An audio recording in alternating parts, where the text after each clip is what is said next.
Before calling the professional, maybe it's DIY-able. Welcome to my IKEA Kitchen makeover project. In this video series, I will guide you through the entire process, covering everything from HVAC relocation, tile installation, and electrical work to disconnecting gas lines, plumbing, and of course, installing IKEA kitchen cabinets like a pro. Let's get started. Today, we're talking about a one-person method for moving heavy, demolished granite countertops. Let's get started. This is the simplest scenario where you're working with a small rectangular countertop. Start by cutting the silicone caulking along the edge where it meets the backsplash.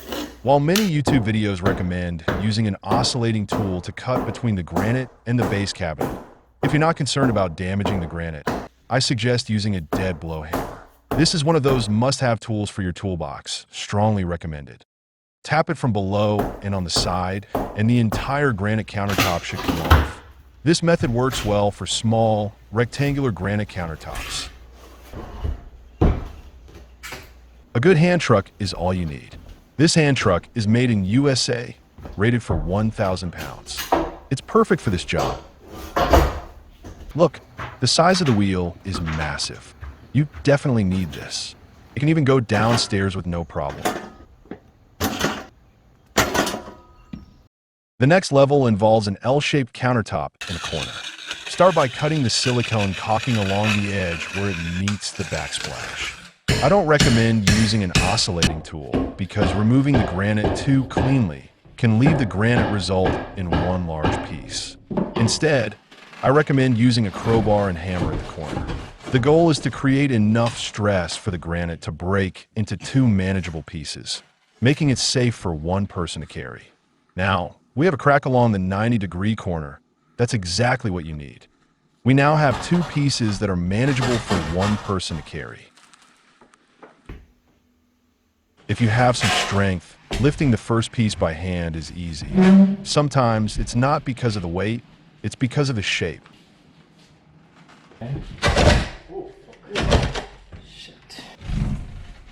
The second piece is heavier.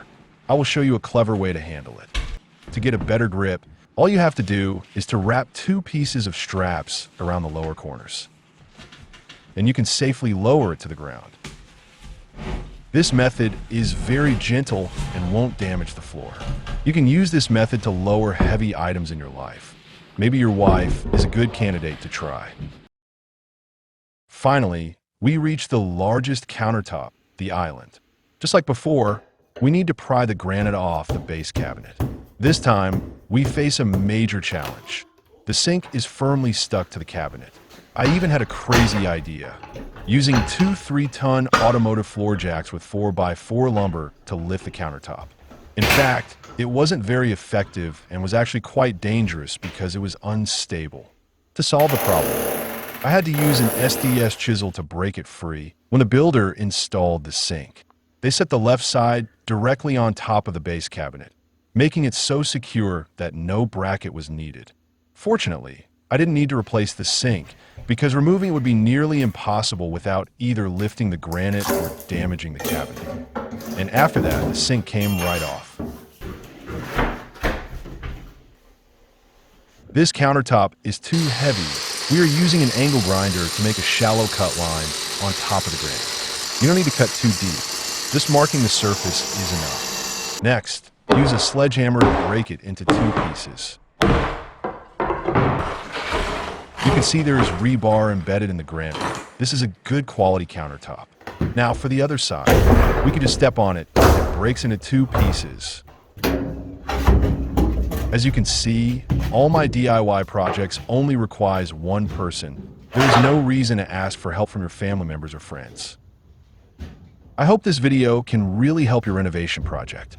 Give us a thumbs up if you find this video useful. If you'd like to learn more trade secrets and DIY tips, remember to subscribe. I will show you the detailed progress of my kitchen makeover project. Thank you for watching and see you next time.